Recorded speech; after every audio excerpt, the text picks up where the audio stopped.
Hello students.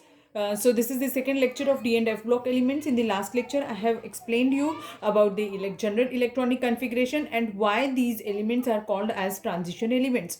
So in today's class we will discuss about the general characteristics of the transition elements. So first property is atomic and ionic radius. Now what is an atomic radius? Atomic radius means what? It is the distance from the center of the nuclei to the outermost orbit containing electron. ये distance को हम क्या बुलाते हैं? Atomic radius. It is the distance from the centre of the nucleus to the outermost orbit containing electron in an atom. And if the same definition in an ion अगर आप लिख देंगे तो it will become the definition of what? Ionic radius. समझ में आया दोनों का डेफिनेशन? ये हमने periodic classification of the elements नाम का चैप्टर जो 11th स्टैंडर्ड में पढ़ा था उसमें हम इसकी डेफिनेशन पढ़ चुके हैं.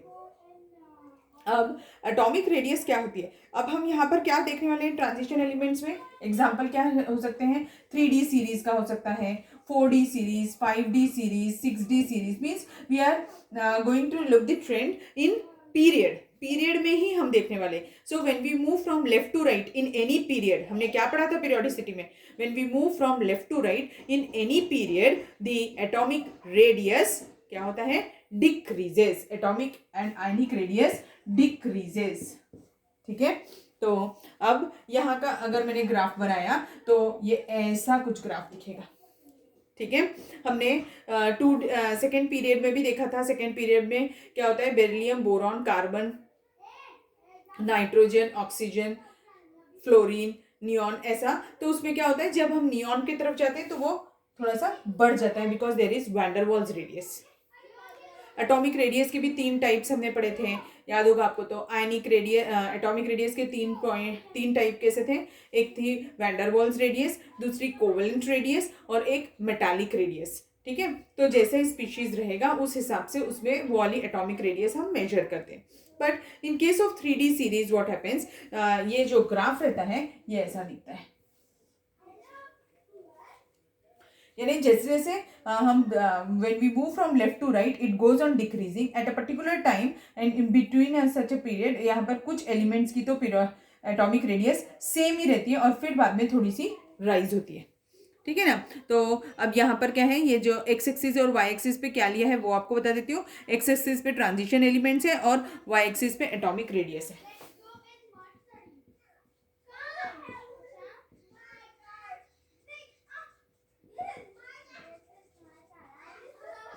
इस तरह पे. ठीक है. अब यहाँ पर क्यों वो थोड़ी देर के लिए स्टैग्नेंट हो जाती है? उसमें एटॉमिक रेडियस में कुछ राइज नहीं होता है, ज़्यादा डिक्रीज नहीं होता है. It is only because of the pairing of the electrons in D orbital. Electron अब क्या होता है? स्टार्टिंग में कम कम हो रहे हैं और फिर बाद में अब क्या हो रहा है? पहले कम हो रही है electron. It is because of the shielding effect. ठीक है. फिर उसके बाद में क्या होगा कि at the end there is a slight increase. क्यों हो रहा है? क्योंकि वहां पर इलेक्ट्रॉन्स की पेयरिंग हो जाएगी. अगर इलेक्ट्रॉन्स की पेयरिंग होगी तो उसमें इलेक्ट्रॉन इलेक्ट्रॉन रिपल्शन भी शो करेगी. इसीलिए वहां पर थोड़ी सी लास्ट में जो है ये राइज हो रहा है. ठीक है.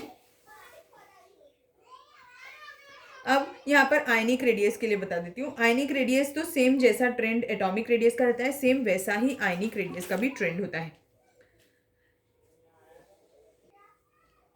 Except for mercury, which is liquid in state, all transition elements have a typical metallic structure. HCP, CCP या BCC lattice होते हैं इसमें. They exhibits all the characteristics of the metals. जैसे malleability होती है, ductility होती है, they are lustrous and they have high melting and boiling point. Now, they behave as metal, so they can form metallic bonds. अब metal जो है उसकी condition कैसी होगी? Whether it is a hard metal, soft metal और semi solid है, क्या है वो कैसे हम डिसाइड करेंगे? देखो, greater the number of unpaired electrons stronger is the bonding. जितने ज्यादा नंबर ऑफ अनपेयर्ड इलेक्ट्रॉन्स होंगे, greater is the number of unpaired electron, stronger is the bonding.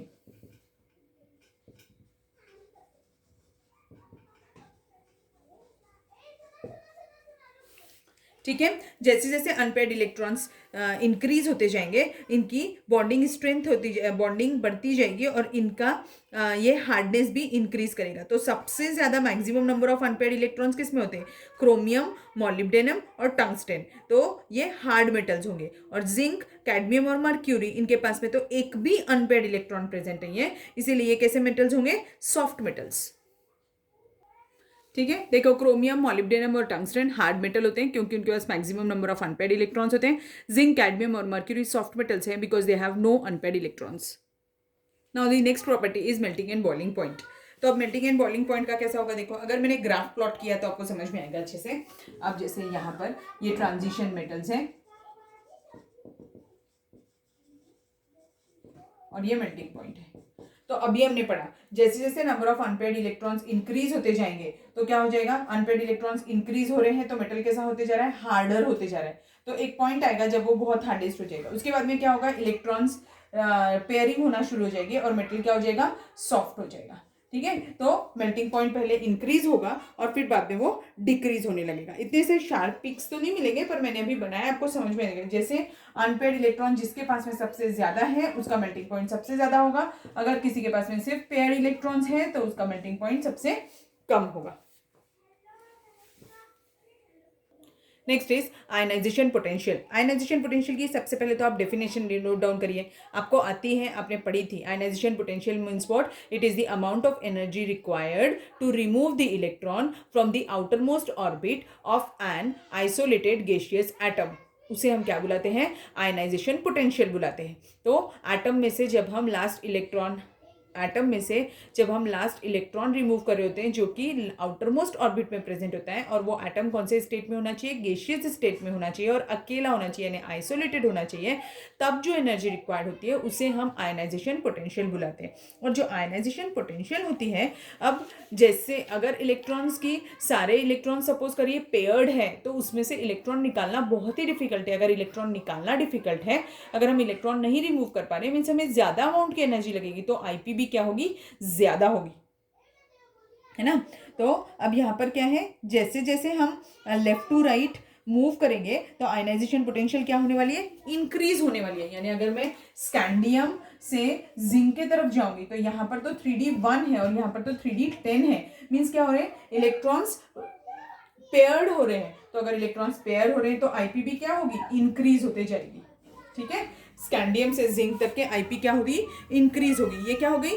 First IP के बारे में बात होगी। ठीक है, अगर मैं सेकेंड आईपीपी की भी करूंगी तो वो भी वैसे ही रहेगी, थर्ड आईपीपी वैसे इंक्रीज होती जाएगी क्योंकि चार्ज डेंसिटी इंक्रीज हो रही है, तो फिर आईपीपी चेंज होगी। जैसे first IP of zinc, cadmium and mercury is highest because they are fulfilled. Zinc, cadmium और मर्क्यूरी जो है 3D, 4D और 5D सीरीज के, उनके सबसे हाईएस्ट होगी क्योंकि वो तो कंप्लीटली पेयर्ड है। और जो सेकेंड आईपी होती है chromium to manganese and copper to zinc, वो थोड़ी सी फॉल होती है क्योंकि वहां पर हाफ फिल्ड और फुलफिल्ड कन्फिग्रेशन होता है।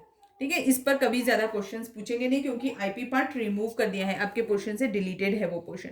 फिर ऑक्सीडेशन स्टेट्स पर भी ज्यादा कुछ क्वेश्चंस आएंगे नहीं, इलेक्ट्रोड पोटेंशियल पार्ट रिड्यूस किया है इसीलिए उस पर भी क्वेश्चन नहीं आएगा, सिर्फ आप लिख के रख लीजिए। Lower is the electrode potential, more stable is the oxidation state in aqueous medium, लिख के रखिए। Lower is the electrode potential, lower is the electrode potential means what? More negative the standard reduction potential of the electrode, more stable is the oxidation state of the transition metal in the aqueous medium.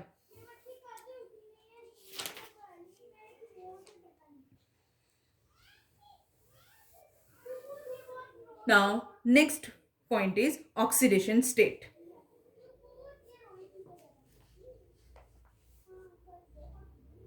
All transition elements except first and last member, they shows variable oxidation states रहती है उनकी। ठीक है, अब इनकी oxidation state कौन सी होती है? +2, +3, +4, +5, +6 एंड +7, ऐसी ऑक्सीडेशन स्टेट होती है। The most common oxidation state of first row of transition metal, तो अब मैं ये पॉइंट लिख देती हूँ, ऑक्सीडेशन स्टेट। ठीक है, तो जो हमारी 3D सीरीज है इसकी कॉमन ऑक्सीडेशन स्टेट क्या है, इट इज +2। 3D सीरीज की कॉमन ऑक्सीडेशन स्टेट क्या है, +2, accept in case of scandium, जो स्कैंडियम +3 शो करता है। बेटा नोट डाउन कर लीजिएगा जो मैं आपको बता रही हूँ, ठीक है। अब हाईएस्ट ऑक्सीडेशन स्टेट कौन सी होती है, तो दैट इज +8। ट्रांजिशन एलिमेंट्स में हाईएस्ट ऑक्सीडेशन स्टेट किसकी है, +8, और वो किसकी है, osmium.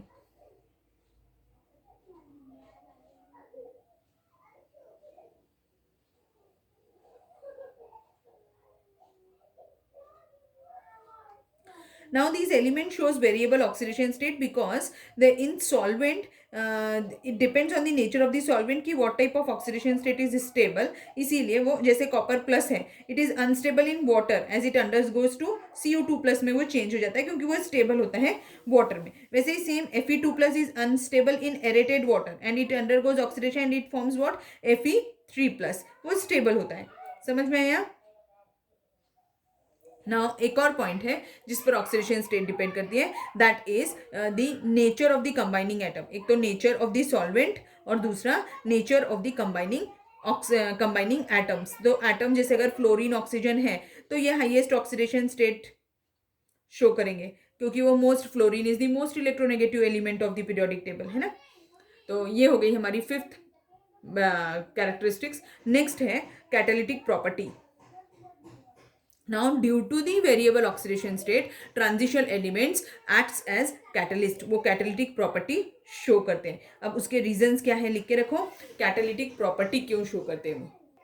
Now these transition elements shows catalytic property. There are 3 important reasons why they show catalytic property. First, they have incomplete d orbital, incomplete d orbital present है, और उसके पास में क्या है, incomplete d orbital प्लस क्या बोल सकते हैं हम, unpaired electrons in d orbital भी बोल सकते हैं। Second point, they shows variable oxidation state, इसके लिए भी वो catalytic property show करते हैं। और third, large surface area। अब जैसे देखो when we move from S block to P block, it changes from metals to non metals. अब आपने अगर ध्यान दिया होगा तो मेटल्स जनरली सॉलिड स्टेट में होते हैं और जो नॉन मेटल्स होते हैं, example oxygen, nitrogen, fluorine, chlorine, ये सब कौन से स्टेट में होते हैं, गैसियस स्टेट में होते हैं। तो अब देखो जब हम एस ब्लॉक से पी ब्लॉक की तरफ गए होंगे तो स्टेट सॉलिड से गैस में कन्वर्ट होने के लिए एटम्स थोड़े दूर दूर होने लगे होंगे, इसीलिए जो ट्रांजिशन एलिमेंट्स हैं वो पोरस सॉलिड्स रहते हैं। अगर पोरस सॉलिड्स रहेंगे तो उनके पास लार्ज सरफेस एरिया होगा और they can act as catalyst. कुछ एग्जाम्पल्स लिख लीजिए, जैसे मैं नोट डाउन करा देती हूँ आपको। So some of the examples are vanadium pentoxide that is B2O5, ये H2SO4 की प्रिपरेशन के लिए यूज करते हैं तो एज अ कैटलिस्ट। H2SO4 की जो मेथड ऑफ प्रिपरेशन होती है बेटा वो अपने कोर्स में से निकाल दी है, इसीलिए अभी हमें वो पढ़ने की जरूरत नहीं, बट आपको ऑब्जेक्टिव में तो पूछेगा ही, तो आपको पता होना चाहिए उसे क्या बुलाते हैं, कॉन्टैक्ट प्रोसेस।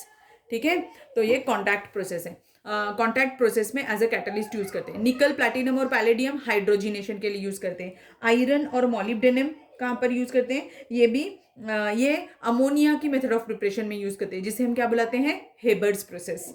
और फिर कोबाल्ट थोरियम जो है फिशर ट्रॉपर्स, यानी पेट्रोल बनाने के टाइम पर कोबाल्ट को एज अ कैटलिस्ट यूज किया जाता है। Now the coloured ions, most of the transition elements are colored both in solid state as well as in the aqueous medium also, whereas the S and P block elements are not at all colored. तो colour क्यों होता है इनमें, colour is only due to the presence of incomplete D orbital. No doubt, colour is only due to the presence of incomplete D orbital. और ये जो D orbital है it is not a degenerate orbital, do not remain degenerate. अभी जैसे हम P block बोलते हैं, P orbital बोलते हैं, तो पी ऑर्बिटल हम तीनों ऐसे रखते हैं सेम, तो एक px, py और pz होता है। यहाँ पर क्या होता है, डी ऑर्बिटल जो है, अब डी ऑर्बिटल को हम ऐसा बनाते हैं जब इलेक्ट्रॉनिक कन्फिग्रेशन लिखना होता है, तो ऊपर इसमें क्या होता है कि डी ऑर्बिटल में D X Y, Y Z, Z X, Z X square minus Y square and D Z square, ऐसे ऑर्बिटल्स होते हैं। अब ये जो ऑर्बिटल्स हैं जैसे पी एक्स, पी वाई और पी जेड, ये सेम टाइप के ऑर्बिट्स ही होते हैं, ऑर्बिटल्स ही होते हैं, सिर्फ उनकी एक्सिस चेंज हो रही होती है। पर D X Y, Y Z और जेड एक्स और एक्स स्क्वायर, वाई स्क्वायर और जेड स्क्वायर में ऐसा नहीं होता है। अगर मैं एक्स वाई की बात करूं तो ये क्या हो रहे हैं, these are in between the axis, यानी x और y के बीच में रहेगा तो हम इसे क्या बुलाएंगे, डी एक्स वाई बुलाएंगे। अगर यही y और z के बीच में रहेगा तो क्या होगा, डी वाई जेड बुलाएंगे। अगर डी z और x के बीच में रहेगा तो क्या बुलाएंगे, डी जेड एक्स बुलाएंगे। ठीक है। और X square minus Y square जो है उसमें कैसा होगा, एक इधर और एक इधर ऑन दी एक्सिस जब रहेंगे तो हम उसे क्या बुलाते हैं, ये x है और ये y है, तो इसका नाम क्या है, D X square minus Y square. ठीक है, समझ में आया। मीन्स ये जो डी ऑर्बिटल होते हैं वो दो टाइप्स के होते हैं, एक इन बिटवीन दी एक्सिस और ये ऑन दी एक्सिस। और अगर मैं डी जेड स्क्वायर का बनाऊं तो ये कैसे दिखेगा, ऐसा, ये क्या है, D square D Z square, तो ये क्या है, ऑन दी एक्सिस है। अब क्या हो रहा है, इट मीन्स ये जो ऑर्बिटल्स है ये डीजेनरेट है, इनकी एनर्जी सेम नहीं है। तो अगर इनकी एनर्जी सेम नहीं होगी तो ये क्या करते हैं, दे गेट स्प्लिट। अगर वो स्प्लिट होंगे तो देखो कैसे दिखेंगे, ये देखो कैसे होगा, ये स्प्लिट हो जाएगा ऐसे दो पार्ट में, ये तीन हो गए, D X Y Y Z और जेड एक्स, और ये हो गया D X square minus Y square and D Z square, ऐसा स्प्लिटिंग हो जाएगा।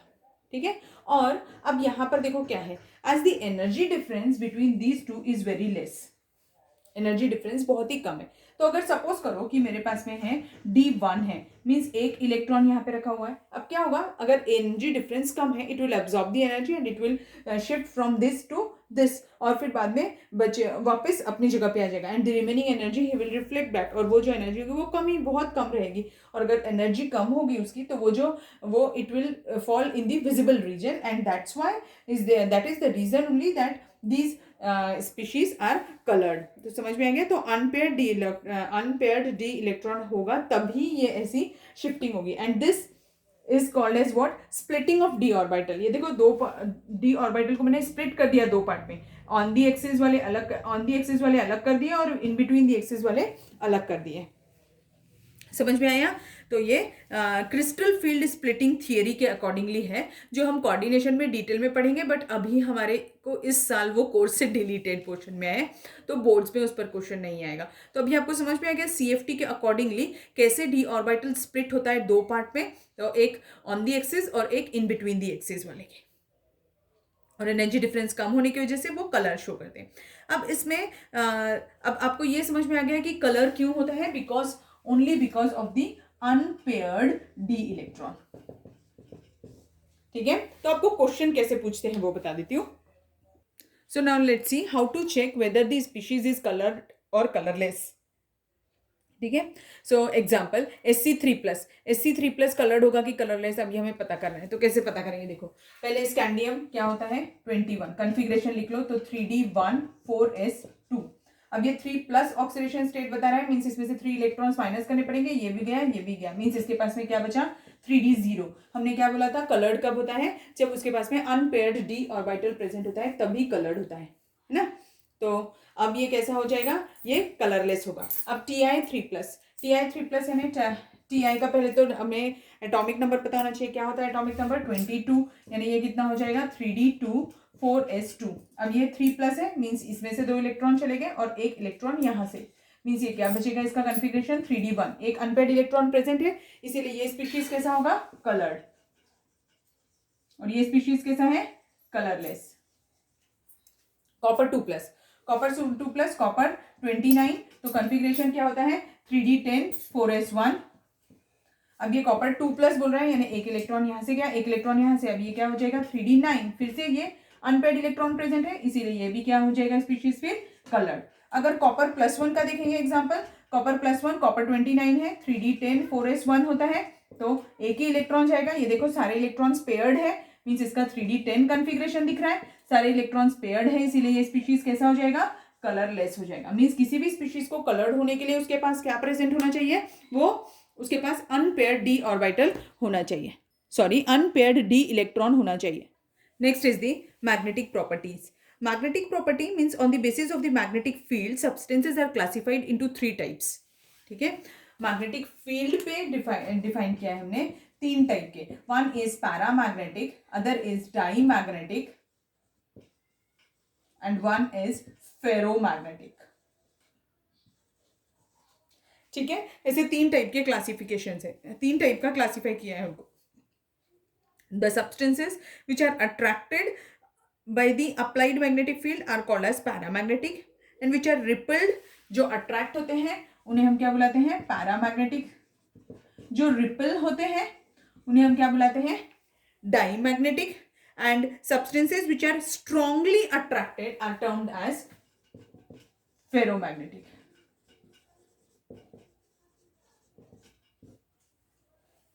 ठीक है, तो ऐसे 3 टाइप के होते हैं. हम इन्हें एक और तरीके से डिफाइन कर सकते हैं. Paramagnetism means what, the species which contains unpaired electrons are called as paramagnetic. और अगर हम ट्रांजिशन एलिमेंट की बात करें तो अनपेयर्ड डी इलेक्ट्रॉन प्रेजेंट होगा तो हम उसे पैरामैग्नेटिक बुलाएंगे. और डाईमैग्नेटिक मीन्स उसके पास में पेयर्ड होंगे तो हम उसे पैरामैग्नेटिक बुलाएंगे.